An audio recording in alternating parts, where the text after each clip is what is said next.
Fala, meus amigos e amigas são paulinos, estamos aqui nesta quarta-feira trazendo mais um vídeo no canal com essas últimas informações e a repercussão desse empate do São Paulo contra a equipe do Atlético Nacional pelas oitavas de finais da Copa Libertadores lá em Medellín.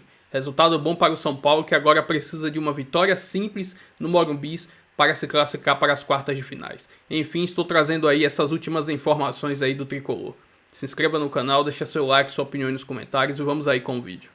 Suportou a pressão e a gente vai conversar com quem estava lá, quem viu, vivenciou esse jogo. Edu Afonso, direto da Colômbia, Medellín. Fala aí, Edu, foi um ambiente que o torcedor tricolor gosta? Suportou a pressão, conseguiu sair com resultado positivo para o jogo da volta no Morumbi? Bom dia. Tudo bem, Lili? Grande beijo para você, abraço ao Bruno, aos comentaristas e ao fã de esportes. Torcedor tem o coração forte, ele gostou do clima de ontem, né? Pressão desde o início, 2 bolas na trave, 2 pênaltis, né?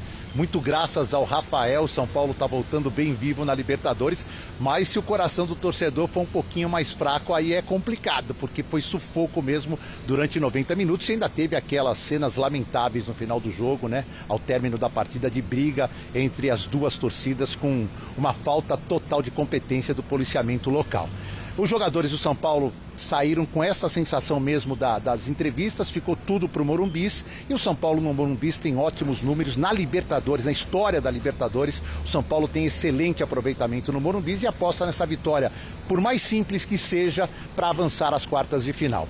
Entre essa chegada agora cedo aí no Brasil e o jogo da terça-feira que vem, porém, há uma outra viagem cansativa também para Recife, para o jogo contra o Sport pelo Campeonato Brasileiro. E no Brasileirão, São Paulo está mirando já a parte de cima da tabela. Por isso não dá assim para abrir mão totalmente, jogar o Brasileiro de lado e pensar só no jogo de terça-feira. Mas alguns importantes jogadores devem ficar no banco de reservas. Goleiro Rafael, para que o Yang seja observado pela primeira vez e o São Paulo avalie a necessidade ou não de contratar um novo goleiro na vaga do Jandrei. Um dos zagueiros, provavelmente o Alan Franco, que é sempre o que mais se desgasta. Os 2 volantes, já que neste momento há substituição para essa posição. Então, Bobadilla e Marcos Antônio podem ser poupados e talvez até o Luciano. Quem não quer e não precisa ser poupado é o Lucas Moura. Ele quer, inclusive, tentar fechar 45 minutos nesta partida para se colocar à disposição terça-feira para o início do jogo contra o Atlético Nacional.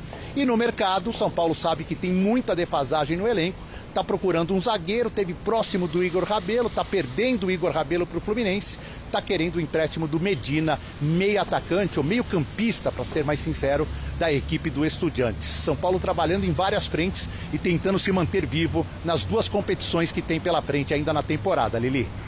É isso aí, hein, Bruno? Tentando se manter vivo em 2 competições. Em 2, é isso, né? Ô, Edu, a gente continua com a gente pra gente falar sobre também o Lucas, né? O Igor Rabelo, essa história toda de bastidores que você tem por aí. Mas antes, mais o jogo e os números do Rafael contra o Nacional. 19 finalizações sofridas, uma no alvo, que foi justamente o pênalti. Fora os ameaços. Fora os ameaços. Por exemplo, bola na trave não aparece como no alvo, né? Exato. Exatamente.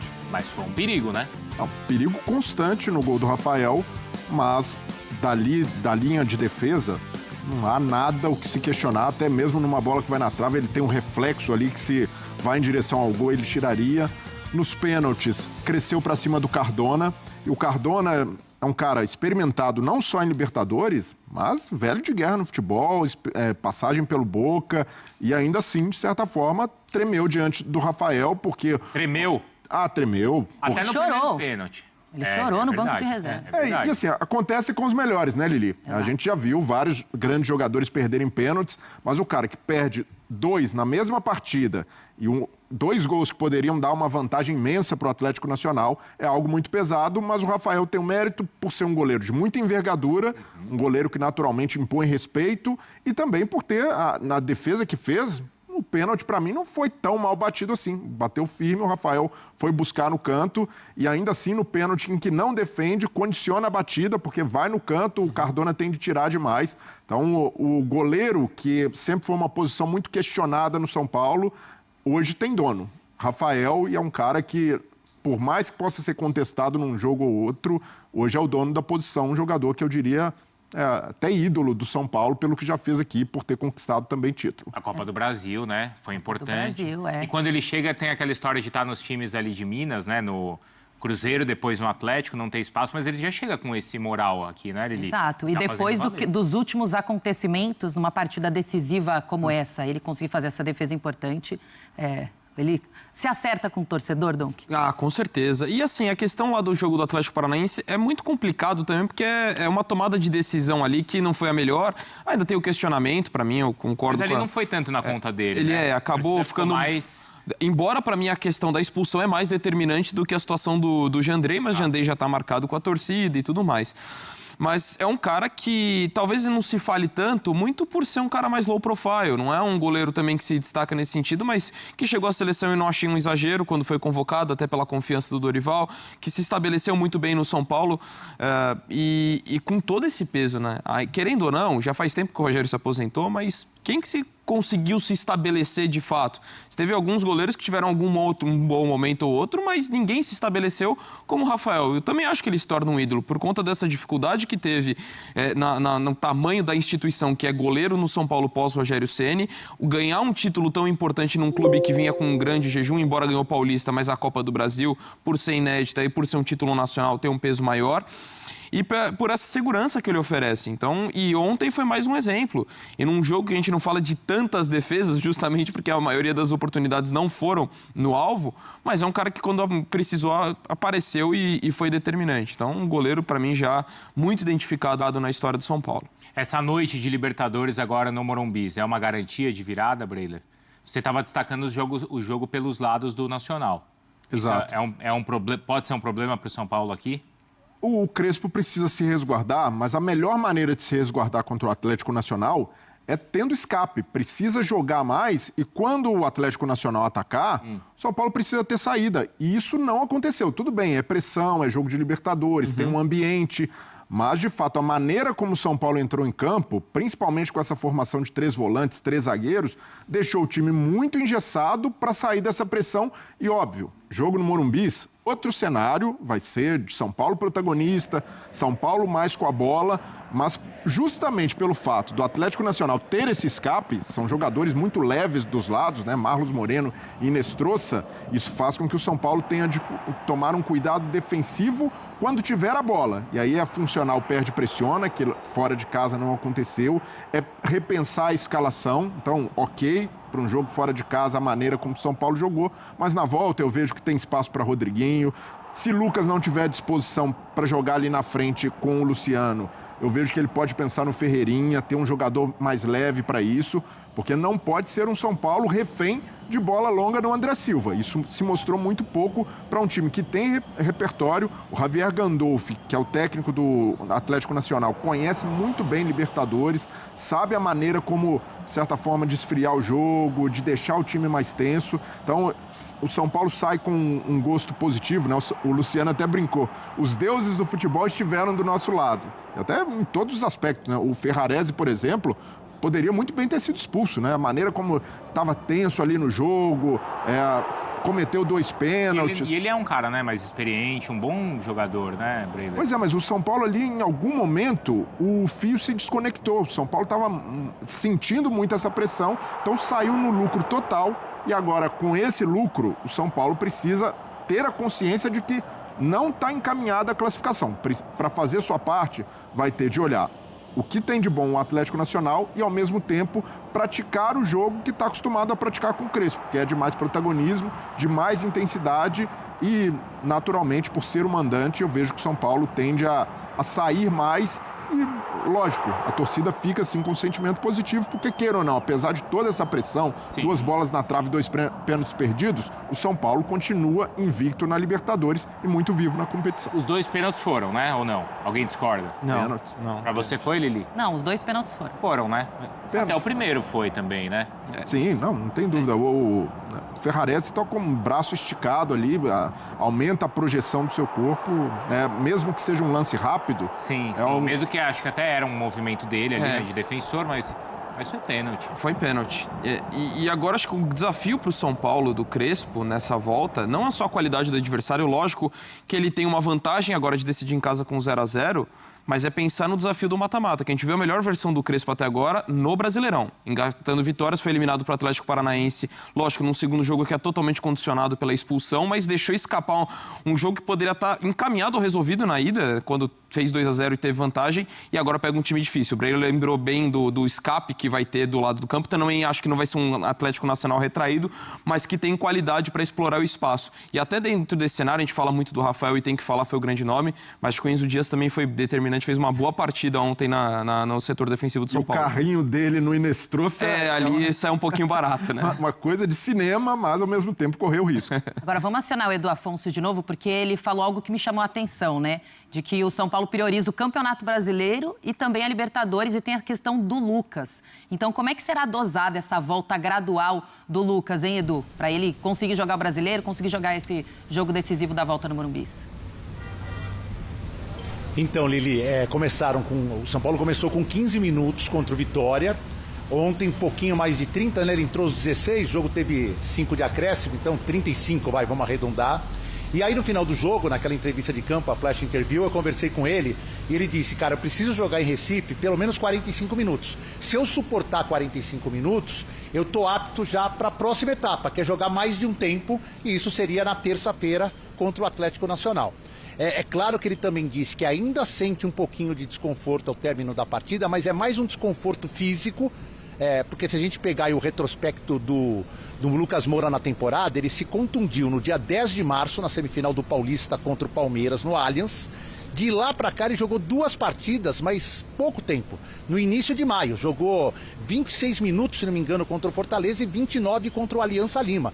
Então, se você juntar tudo, de 10 de março até antes do jogo contra o Vitória, ou até contando o jogo contra o Vitória, ele não jogou um jogo completo. Então a questão física é a que mais preocupa. E claro, ele está vindo de uma pancada no joelho. O joelho é extremamente importante para várias das movimentações que o Lucas faz. Então ele ainda sente um pouquinho de desconforto e sente, claro, a parte física. Então, se ele suportar os 45 minutos lá na Ilha do Retiro, e ele quer jogar, esse é um cara que não pode ser poupado, aí ele fica apto para começar o jogo de terça. Só que não na função que o Crespo pensa para ele, que é essa função que foi ocupada pelo Alisson ontem e pelo Rodriguinho posteriormente. Essa função exige muito fisicamente do atleta. Ele vai de campo a campo, de área a área.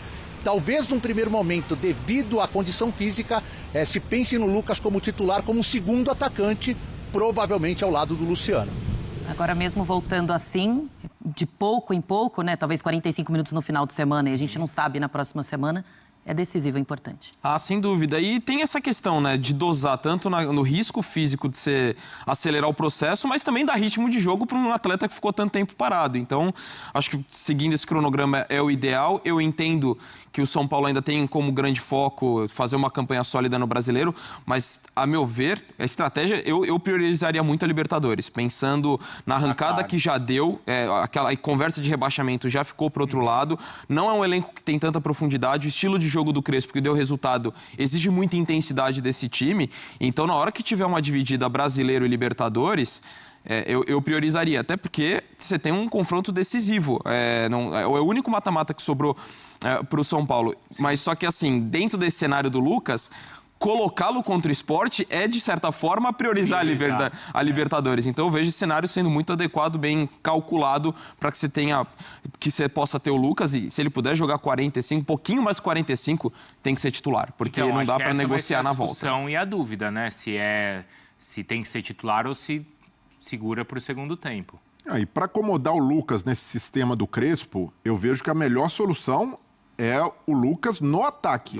Do jeito que o Edu falou do lado do 3-5-2, o segundo atacante. Exatamente, porque no 3-5-2 do Crespo, os meias precisam jogar muito próximos e fazer um trabalho de transição constante. Então, o Edu já destacou, o Lucas, ainda mais voltando de lesão, não está no pique da remada de ficar indo e voltando toda hora. Então, para se preservar mais, ele joga junto com o Luciano. E, além disso, hoje, Bobadilla e Marcos Antônio não saem mais do time, para mim são titulares absolutos, e a vaga em jogo ali está entre Alisson, se você quiser um time mais equilibrado, um pouco mais defensivo, como foi no jogo de ida contra o Atlético Nacional, ou o Rodriguinho, que está pedindo passagem, mudou a dinâmica do meio-campo. Entre esses 3 jogadores de meio, é isso? E além disso, tem o Oscar quando voltar. para encaixar aí. Então, pensando até na temporada como um todo, eu vejo que o Crespo deve enxergar o Lucas como um segundo atacante e não mais como um meia, como ele jogou muitas vezes. E o Ferreirinha entra onde?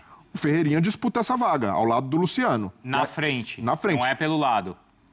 Ele citou... Nesse esquema do Crespo, o André Silva, quando tem André Silva... Abre mão do ponta, né? O Luciano circula mais. Quando não tem o André Silva, o Luciano é a referência sem um ponta e o Ferreirinha se adaptou bem a esse estilo. Então, vejo que essa disputa ali tende a ficar mais acirrada com a volta do Lucas e aí o Crespo ganha até uma margem. Não precisa sacrificar o Lucas. Se o Lucas tiver condição de jogar 30 minutos novamente, tem Ferreirinha como alternativa.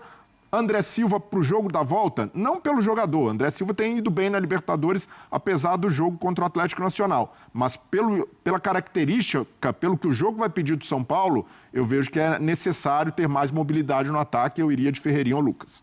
Veremos semana que vem, né, como o Crespo irá montar a equipe. Edu, teve confusão no final da partida, né? A gente quer falar só de futebol, mas também temos que falar da confusão que aconteceu. Foi um clima tenso no estádio? É isso, Lili. Para tentar, assim, contextualizar, né? 2 anéis, o Atanásio Girardot, né? O anel superior no canto, ao lado da numerada, na bandeira de linha de fundo, bem atrás do Banco de São Paulo, ali na diagonal do Banco de São Paulo, fica a torcida visitante. Não há divisórias no campo, né? Não há nada que divida. Inclusive, até da própria arquibancada inferior pro gramado, se a pessoa quiser entrar, ela dá um salto e está no gramado. Né? Isso há muito tempo é assim, essa formatação do Atanásio. O que fez a organização do jogo? Né? Colocou uma série de seguranças, uma parede de seguranças dividindo as duas torcidas. E durante os 90 minutos, eu estava bem posicionado atrás daquele gol, foi muito tranquilo. O torcedor de São Paulo pôde fazer sua peça, edificar suas faixas e tudo mais. Acabado o jogo, teve a provocação dos dois lados, óbvio, né? O Atlético frustrado pelo empate, da forma como foi, e o São Paulino comemorando e dizendo que tem a volta no Morumbi. Só que quando começou essa, digamos, confusão verbal, ela passou muito rapidamente a uma confusão com objetos atirados em cima da torcida do São Paulo, pedras grandes.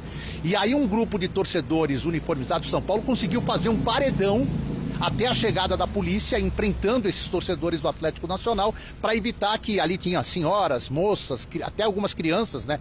E essas pessoas, rapidamente, pela única saída que havia ali, foram para um banheiro e ficaram ali durante quase 30 minutos presas num banheiro. Aí chegou a polícia militar, acalmou os nervos, acalmou a preocupação de todos, tirou a torcida do Nacional e disse para a torcida do São Paulo: vocês vão ter que esperar um bom tempo, porque nas imediações do estádio está muito complicado. E só tinha acabado a zona mista, isso quase 1h30 após o jogo, e só naquele momento é que a torcida do São Paulo foi liberada e saiu em comboio. Mesmo quem não estava no ônibus foi obrigado a sair dentro do ônibus para ser colocado num ponto central aqui de Medellín, e ali sim, mais tranquilo, cada um foi para o seu hotel. Teve gente machucada pelas pedradas, teve gente muito assustada, gente que pela primeira vez veio num jogo internacional e que passou muito mal. Não foi um ambiente legal para a gente estar contando, mas foi o que aconteceu, e eu temo um pouquinho pela volta no Morumbi com relação à torcida do Atlético Nacional. Não deveria ser assim, né? Claro, eu vi o vídeo o Edu deve conhecer, a Lili também, a Gabi Martins, né, nossa colega, e ela... É ótima, Gabi. É ótimo, né? E ela teve que, o que o Edu falou, né? Teve que se esconder ali no banheiro do estádio e tinha as imagens ali das pedras e tudo contra a torcida do São Paulo. Inaceitável, né? Haver agora uma investigação da Conmebol para ver o tipo de punição por conta de você permitir um cenário como esse acontecesse. Como aconteceu ano passado no jogo Rosário Central e Penharol, lembra? Na fase de grupos. Que foi até mais grave do que aconteceu ontem, mas o que aconteceu ontem é grave também. Ô Edu, só pra gente encerrar, só confirma a história do Igor Rabelo, porque o Rafa contou pra gente que lá no Rio de Janeiro o Fluminense ainda está otimista em ter o zagueiro do Atlético, mas o São Paulo também? Não, o otimismo acho que não é tanto, Bruno, mas vamos tentar assim, resumir rapidinho. Ontem, pela manhã, o São Paulo estava bem próximo de contratar o Igor Rabelo. Tinha já conversado com o Atlético deu ok, estava conversando com os representantes do atleta para acertar salário e tempo de contrato. E era um jogador que se encaixava porque não haveria pagamento da transferência. Só São Paulo assumiria ali o seu salário. Essa informação vazou e isso motivou alguns outros clubes a partirem para a concorrência. E o Fluminense chegou muito forte. Tanto que aqui mesmo na Colômbia, o Fluminense em Cali, deu como certa a contratação.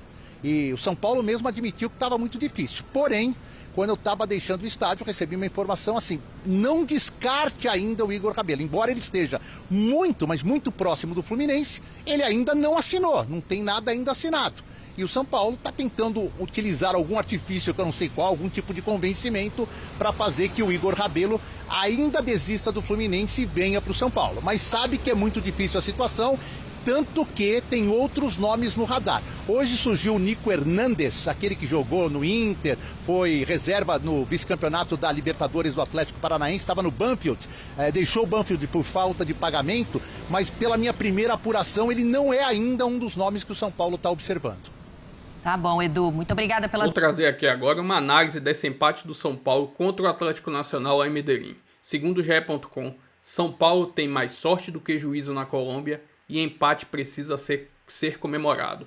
Tricolor tem dificuldades, vê rival perder 2 pênaltis e outras chances claras, mas segura o 0-0 contra o Atlético Nacional e leva a decisão das oitavas para o Morumbi.